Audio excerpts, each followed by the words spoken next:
第10章宇宙振興と救済計画。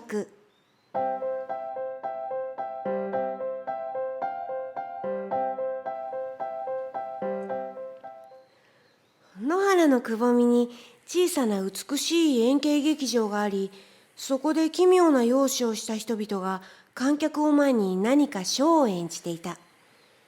最初は皆仮装しているものとばかり思っていたら、すぐそうでないことに気がついた。オフィル人よりもさらにずっと大きな人たちや、そうかと思うと子供のように小さい人たち、地球人そっくりの人たちや、それよりずっと痩せた人たちもいた。とてもかわいい眼差しや不思議な眼差し、大きな目や小さな口、オリーブ色の顔をした鼻や唇のとても小さい人たち、アミによく似た子供のグループが僕の注意を引いた。彼らは僕の星から来ているんだ、とアミが教えてくれた。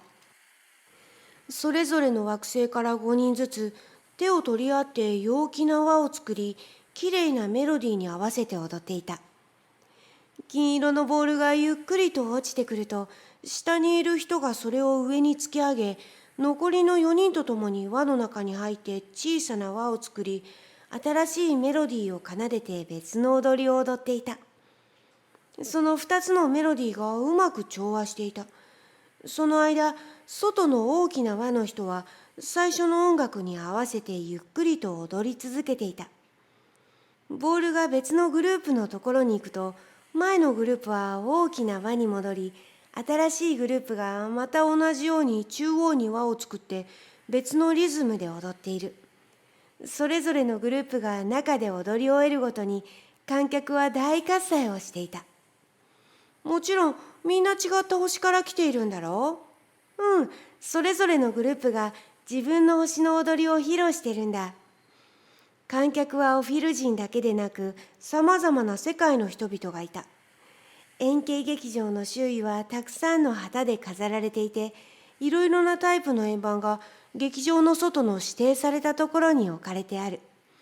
また、僕たちと同じように空中に停止してショーを楽しんでいる円盤もいくつかあった。どのグループが勝っているの？勝っているって何に？これコンクールじゃないの？コンクール？一番うまいグループを選ぶためのだよ。違うよ。それじゃ一体何のためにやってるの？それぞれみんな一人一人が自分の感じているものを表現して観客に見てもらって喜んでもらったり、自分でも同時に楽しんだり、友情の絆を強めたりするんだよ。一番うまいグループに賞を与えたりはしないの？誰も自分を人と比較なんかしてないよ。学んだり楽しんだり。地球では優勝者が一番だよ。でもそういうやり方だと一番ビリは恥ずかしい思いをするしいじけるよ。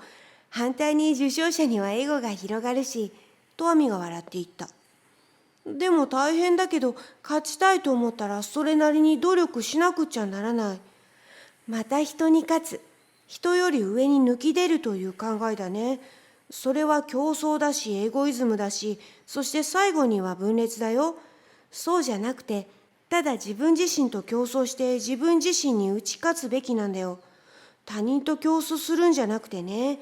進んだ文明世界にはそういった同胞との競争は全く存在しない。それこそ戦争や破壊の原因になりかねないからね。そんなに大げさに考えなくたっていいと思うよ。健全な競技、単なるスポーツに過ぎないんだからね。でもそれはとても野蛮人的な発想だね。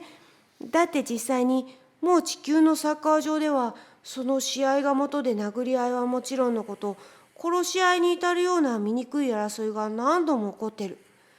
今君が見ているのは、それと違ってずっと健康的なスポーツだし、もっとずっと芸術的なんだよ。ちょっと僕の国の子供の遊びに似てるな。輪とか円は宇宙のシンボルで信仰を象徴しているんだよ。その他いろいろな意味があるけど、一つの世界ということも表している。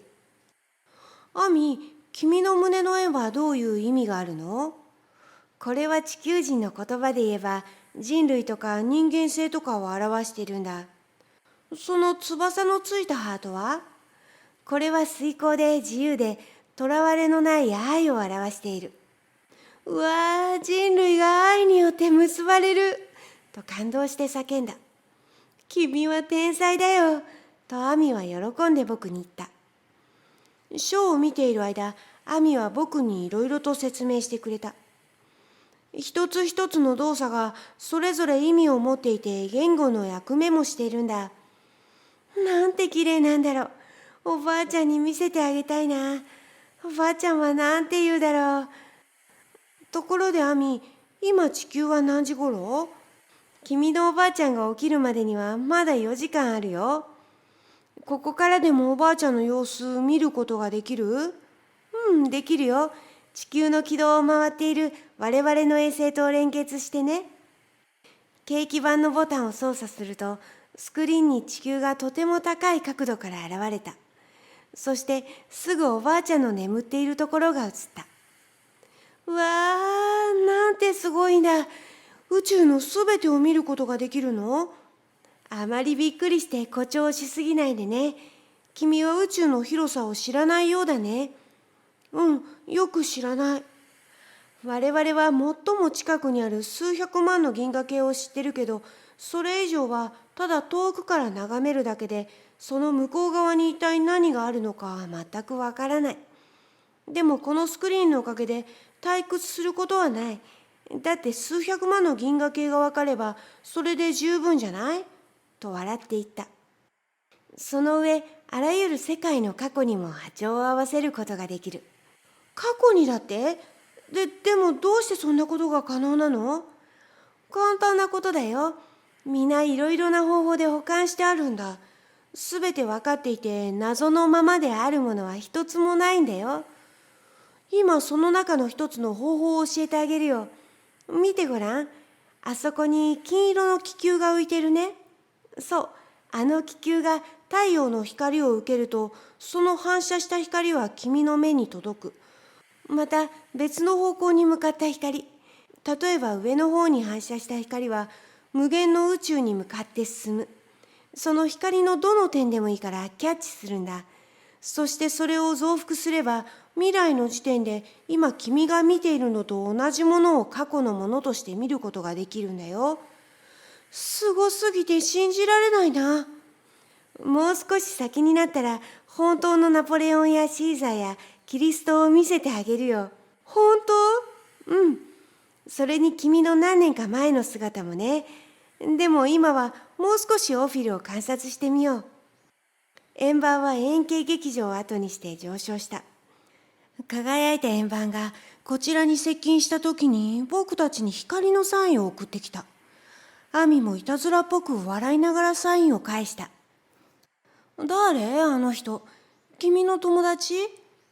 とても明るい陽気な人だよ。ずっと前に行ったことのある星の人なんだ。どういう意味なの？あの光のサインは。挨拶だよ。友情の印だ。お互いにとても好感が持てたんでね。どうしてわかるの？感じなかったかい？感じなかったと思うけど、それは自分をよく観察していないからなんだ。外部に払うのと同じくらい自分自身に注意を払っていたら、たくさんのことが発見できるんだよ。あの円盤が近づいてきた時、何かある種の喜びのようなものを感じなかった？わかんない。多分感じなかったと思う。ひょっとするとぶつかるかもしれないと心配していたから、また取り越し苦労していたわけだ。とアミが笑って言った。見てごらん、そこに飛んでいる円盤を。僕の星のだ。これと同じ型の円盤だよ。君の星にも行ってみたいな。今日は時間がないから、また次の時に連れてってあげるよ。本当？例の約束の本を書くならね。必ず書くよ。約束する。そしたら過去にも連れてってくれる？連れてってあげる。資料の海岸にも？と笑って、なかなかいい記憶力をしているね。それにもし万一地球が破滅するような時に備えて救出した人々が住めるように用意してある星にもね。ということは、地球の破滅は避けられないということなの？それは地球人次第だよ。統一して国境をなくし、平等に、そして武器をなくして生きられるかどうかにかかっているよ。地球にたった一つの国を作ることだね。うん、本当にそうすべきなんだよ。同行した地方主義というのは狭くて貧しい愛だよ。まさにエゴイズムそのものだね。一箇所に執着することによって他の場所を愛する余地が少しもないなんてね。宇宙はとても広大なんだよ。もっと考えて大きく愛すべきだよ。中には自分の住んでいる地区が世界中で一番いいところと思い込んでいる人もいるんだから。アミ、君の言う通りだよ。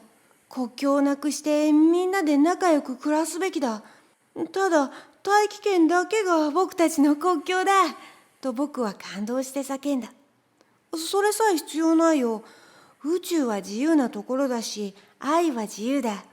我々は何の許可もなしにこの世界に来られるし、自由に好きなところへ行けるんだ。じゃあ、みんなここに何の許可もなしに来てるの？もちろんだよ。そしてここだけでなくて、他のどんなところにでもね。でも無許可で来てここに住んでる人たち怒ったりしないの？どうして怒ったり迷惑があったりする必要があるの？とアミは楽しそうに言った。よくわかんないけど、でもあまり素晴らしすぎて簡単にはちょっと受け入れにくいよ。ペドリート、いいかい？進歩した世界には宇宙信仰というものが形成されているんだよ。すべての人はみんな兄弟だし友達なんだよ。誰も迷惑をかけない限り我々の行き来は全く自由に行われてる。何の秘密もなければ禁止もない。戦争もなければ暴力もない。暴力は未開文明に特有のもので、未開人の形成している社会の特徴なんだよ。我々の間には競争もなければ、誰も兄弟から抜き出ようなどといった野心を持っている人はいない。ただ皆人生を健全に楽しむことだけを望んでる。